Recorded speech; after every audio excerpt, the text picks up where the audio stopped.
Then we have cultural processes. Cultural processes में होता है enculturation, acculturation and transculturation. Enculturation में होता है socialization of younger generation. For example A socialize करेगा बी को, तो ये हो गया हमारा एनकल्चरेशन. ए कल्चरेशन होता है एक सोसाइटी के लोग दूसरी सोसाइटी को क्या कराएंगे, सिविलाइज करेंगे या इस तरीके से सोशलाइज करेंगे, तो उसे बोलते हैं ए कल्चरेशन. फॉर एग्जाम्पल वेस्टर्नाइजेशन और संस्कृताइजेशन.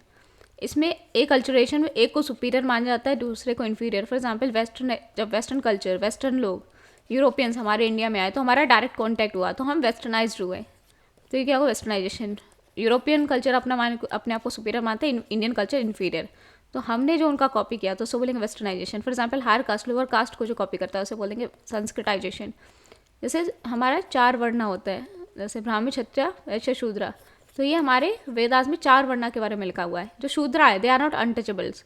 अति शूद्रा अनटचेबल होते हैं जिनके बारे में मेंशन भी नहीं है वेदास में. अति शूद्रा इज अनटचेबल. फॉर एग्जाम्पल शूद्रा है, फॉर एग्जाम्पल बार्बर है, नाई है, उनको तो आपको काटना पड़ेगा. नाई है वो भी शूद्रा है, लेकिन वो आपको टच करेगा बिकॉज उसको बाल काटने हैं. फॉर एग्जाम्पल जो कपड़े धोना है उसको भी टच करना पड़ेगा वो, क्योंकि आपको कपड़े धोएगा, आपको देगा आके. तो एक यहाँ पे these are not untouchables and अति शूद्राज आर अनटचेबल. तो इनके अति शूद्रा के बारे में तो मेंशन भी नहीं है. अति Shudras are untouchable, Shudras are not untouchable. तो यहाँ पे enculturation, acculturation, then transculturation. For example Indian society western style follow करे, वेस्टर्न कल्चर फॉलो करे, वो एक एकल्चरेशन का एग्जाम्पल है. For example lower caste higher caste को द्विजा वर्णा को फॉलो करिए, ठीक है, तो इसको बोलेंगे संस्कृताइजेशन. फॉर एग्जाम्पल लोग बोलते हैं वेजिटेरियन है जबकि होते नहीं है, नॉन वेज खाते हैं, वेजिटेरियनिज्म है, बिकॉज ये ब्राह्मण्स का लाइफ स्टाइल फॉलो कर रहे हैं, मीन संस्कृताइजेशन. ट्रांसकल्चरेशन में क्या होता है कि दोनों कल्चर एक दूसरे से इंटरेक्ट करते हैं, एक दूसरे से चेंज हो जाते हैं. फॉर एग्जाम्पल ए बी से इन्फ्लुएंस हो रहा है, बी सी ए से इन्फ्लुएंस हो रहा है, दोनों ही डिफरेंट कल्चर बन जाते हैं, तो ये हो गया ट्रांसकल्चरेशन. फॉर एग्जाम्पल ए सी में बन गया, बी डी में बन गया, एक दूसरे से इन्फ्लुएंस में आके, तो इसे बोलते हैं ट्रांसकल्चरेशन. तो यहाँ पे 2 वे फ्लो होता है, यहाँ पे क्या था 1 वे फ्लो, यहाँ पे हो रहा है 2 वे फ्लो.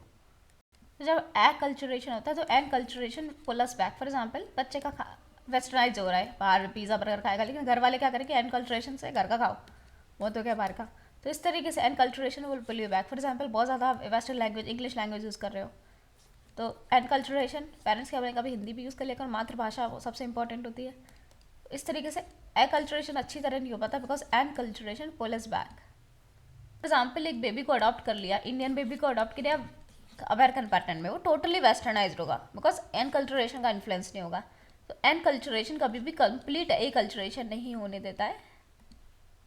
तो सिर्फ वेस्टर्नाइजेशन नहीं हो रहा है, ट्रांसकल्चरेशन भी हो रहा है. For example American food attract करा, वैसे चाइनीज़ फूड, मोमोज हो गए, चाइनीज़ नूडल्स हो गए, ये सारी चीज़ें भी आपको अट्रैक्ट कर रही है, तो यहाँ पे ट्रांस एकल्चरेशन होता है. So, अगर एकल्चरेशन एंड ट्रांसकल्चरेशन ना हो तो आप कंप्लीटली एनकल्चर हो जाओगे, मीन्स सिर्फ अपने पेरेंट्स की फॉलो करोगे जो पेरेंट्स कर रहे हैं. लेकिन अगर एकल्चरेशन ट्रांसकल्चरेशन है तो आप अच्छे से पेरेंट्स को फॉलो नहीं करोगे, इनका भी इन्फ्लुएंस रहेगा. पहले पेरेंट्स को अच्छे से फॉलो कर पाते थे बिकॉज इतना ज़्यादा एक्सटर्नल इन्फ्लुएंस नहीं होता था, लेकिन आज सोशल मीडिया ग्लोबलाइजेशन की वजह से इन्फ्लुएंस ज़्यादा है, इसलिए एकल्चरेशन ट्रांसकल्चरेशन डोमिनेट कर जाते हैं एनकल्चरेशन को. एकल्चरेशन की बात करें, process of cultural and psychological change following the meeting of between culture. Meeting between culture जैसे Indian culture western culture, so western culture and Indian culture. A process of cultural and psychological change following the meeting between culture. Fourfold models explain the strategy of acculturation. Fourfold models हैं जो explain करते हैं strategy of acculturation. Acculturation कब होता है, जब 2 cultures मिलते हैं, for example Indian and Western culture, तब होता है acculturation. So acculturation हमने देखा था westernization, संस्कृताइजेशन और examples. सबसे पहले मॉडल है assimilation. For example बात चलती है कि ट्राइब को अच्छे से एसिमुलेट कर ले. एक होता है एब्जॉर्प्शन, एब्जॉर्प्शन से भी आगे जाके हमारा एसिमुलेशन होता है. एब्जॉर्प्शन ट्राइबल को एब्जॉर्ब कर लो सोसाइटी में, एसिमुलेशन को एसिमुलेट कर लो तो मतलब उनकी खुद की कल्चरल आइडेंटिटी बिल्कुल ही चली जाएगी, बिल्कुल मेन स्ट्रीम में एसिमुलेट हो जाएंगे. एसिमुलेट का मतलब है कि ट्राइबल कल्चरल आइडेंटिटी को हटाओ, जो हमारी आइडेंटिटी उन पर इम्पोज करो. तो this is example of assimilation. Absorption से भी ज़्यादा होता है, it is greater than absorption. तो assimilation occurs when individual adopt the culture norms of dominant और host culture over the original culture. तो यहाँ पे होता है एसिमुलेशन. तो यहाँ पे होस्ट कल्चर क्यों यूज़ किया गया. फॉर एग्जांपल हम ज़्यादातर कहाँ जाते हैं, अमेरिका में जाते हैं, अमेरिकन यहाँ पे नहीं आते. तो होस्ट कल्चर क्या हुआ, अमेरिका जो सुपीरियर है. तो यहाँ पे क्या होता है, फॉर एग्जांपल इंडिया में हम थे लेकिन ब्रिटिशर्स हमें रूल करने आए थे, हम होस्ट कल्चर थे लेकिन वो सुपीरियर थे. तो यहाँ पे होस्ट कल्चर इसलिए यूज़ किया गया है क्योंकि ज़्यादातर जो लोअर कल्चर वाले लोग होते हैं, जो लोअर कल्चर है वो हायर कल्चर की तरफ जाते हैं। कई बार क्या होता है, कई लोग अमेरिका चले जाते हैं, वहीं पे जाके सेटल हो जाते हैं, वहीं अच्छा लगने लगता है, वेस्टर्नाइज हो गए बिल्कुल, तो इसे बोलते हैं एसिमिलेशन। कम्प्लीटली वेस्टर्नाइज हो गए, अपना पूरा कल्चर भूल गए, दिस इज एसिमिलेशन। होता है एक सेपरेशन। कुछ लोग होते हैं जाते हैं अमेरिका, उनको वो नहीं जमता है, उनको नहीं एडजस्ट कर पाते, तो वो हो गए, तो वो उसे बोलते हैं separation. Separation occurs when individual reject the dominant और होस्ट कल्चर। वो रिजेक्ट कर देते हैं। फॉर एग्जाम्पल, हम तो अपना खादी पहनेंगे, हम नहीं वेस्टर्न सूट वूट पहनेंगे, तो ये क्या हो गया, separation. So in the favour of preserving there own culture, कि हम अपना कल्चर प्रिजर्व करेंगे, तो जो दूसरा कल्चर होता है डोमिनेंट हुआ होस्ट कल्चर, उसको डिस्कार्ड कर दे, तो होगा सेपरेशन। तो सेपरेशन इज ऑफर फैसिलिटेटेड बाय इमिग्रेशन और ethnic enclaves. Facilitated by immigration और ethnic enclaves. Separation is often facilitated by immigration और एथनिक इनक्लेव्स। तो सेम एथनिसिटी के लोग एक साथ आ जाएंगे और फिर क्या बोलेंगे, नहीं हम डोमिनेंट कल्चर को नहीं फॉलो करेंगे। फिर होता है हमारा integration. Integration occurs when individual are able to adopt the cultural norms of the dominant culture and host culture while maintaining their own culture. Integration leads to culturalism. For example, आप western society में रह रहे हो, वहाँ पे आप suppose सब लोग क्राइस्ट की पूजा कर रहे हैं, लेकिन आपने पूजा नहीं की, लेकिन आपने वेस्टर्न क्लोथ पहन लिए। फॉर एग्जाम्पल, आप वेस्टर्न क्लोथ पहन रहे हो, वेस्टर्न फेस्टिवल मना रहे हो, हॉलोविन बना रहे हो, at the same time Diwali भी सेलिब्रेट कर रहे हो, दिए जला रहे हो, होली भी सेलिब्रेट कर रहे हो। तो ये एग्जाम्पल है इंटीग्रेशन का, कि आपने कुछ चीज़ें एक्सेप्ट कर ली, कुछ चीज़ें रिजेक्ट कर ली, और आप एक तरीके से अपने भी कल्चर फॉलो कर लो, कुछ वेस्टर्न कल्चर फॉलो कर रहे हो, तो इसे बोलते हैं इंटीग्रेशन। फिर होता है हमारा marginalisation. Marginalisation occurs when individual rejects both the dominant culture and their culture. खुद का भी कल्चर रिजेक्ट कर दिया, डोमिनेंट कल्चर भी रिजेक्ट कर दिया, तो कहीं के नहीं रहे, ना घर के ना घाट के, तो हो गया मार्जिनलाइजेशन। उस क्लास में एथनिक वर्ड को same as a synonym use किया गया विद द कल्चर। अंतर होता है लेकिन यहाँ पे सेम यूज़ किया गया है। तो बात करें ट्रांस कल्चरेशन की, the term coined by Fernando Ortiz. तो फर्नांडो ओरिड्स ने ये वर्ड यूज़ किया था transculturation. He use the word ethno convergence. उन्होंने ट्रांस कल्चरेशन को एथनो कन्वर्जेंस यूज़ किया गया। यहाँ पे एथनो को कल्चर ही माना गया इस चैप्टर में। तो transculturation is neither acculturation nor the deculturation. ना ही एक्लचरेशन ना ही deculturation, but is a new culturation.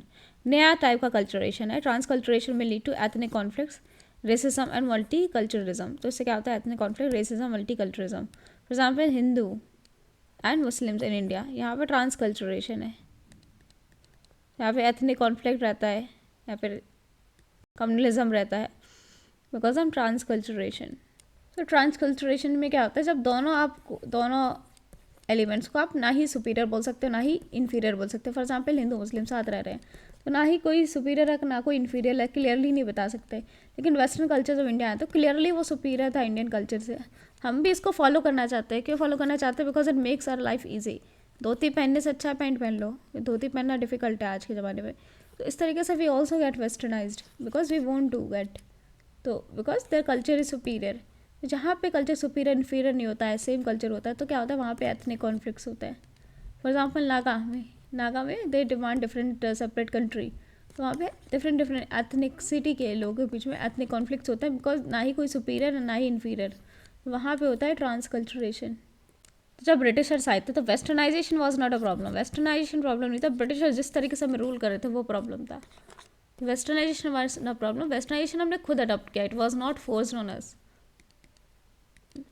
For example, Hindu Muslim को बीच में कॉन्फ्लिक्ट है, तो दोनों कंपेरेबल कल्चर है, तो कंपेरेबल कल्चर के बीच में जो कॉन्फ्लिक्ट होता है उसे बोलते हैं ट्रांसकल्चरेशन। लेकिन अगर ये जो डिफरेंसेस है अगर वो प्रॉपरली रिजॉल्व हो जाता है, इट विल लीड टू को एग्जिस्टेंस, इट विल पीसफुल को existence of people. So transculturation can lead to hostilities, genocide, to moderate destruction, can lead to pluralist sentiments, जैसे पाक इंडिया सेपरेशन हो गया, पोलराइज हो गया कंट्री। पोलरिस्ट इंडिविजुअल ये promote करते हैं पोलरिस्ट सेंटिमेंट, वे डिवाइड करेंगे फॉर देयर ओन बेनिफिट, लोगों को डिवाइड करेंगे, तो ये सेपरेट कर जाएंगे। अगर वो कॉन्फ्लिक्ट जो भी है रिजॉल्व कर लेते हैं तो वो कोएग्जिस्ट कर जाएंगे। है कि सेपरेशन हो, डिफरेंसेस हो, ज़रूरी नहीं है हर टाइम सेपरेट हो जाए। फॉर एग्जांपल, बोडोलैंड का डिमांड क्या हुआ, ख़त्म हो गया, बिकॉज सेपरेट नहीं होना है। तो अगर रिजॉल्व हो जाता है तो पीसफुल को एग्जिस्ट करेंगे, अगर कॉन्फ्लिक्ट रिजॉल्व हो जाता है तो दे विल को एग्जिस्ट पीसफुली।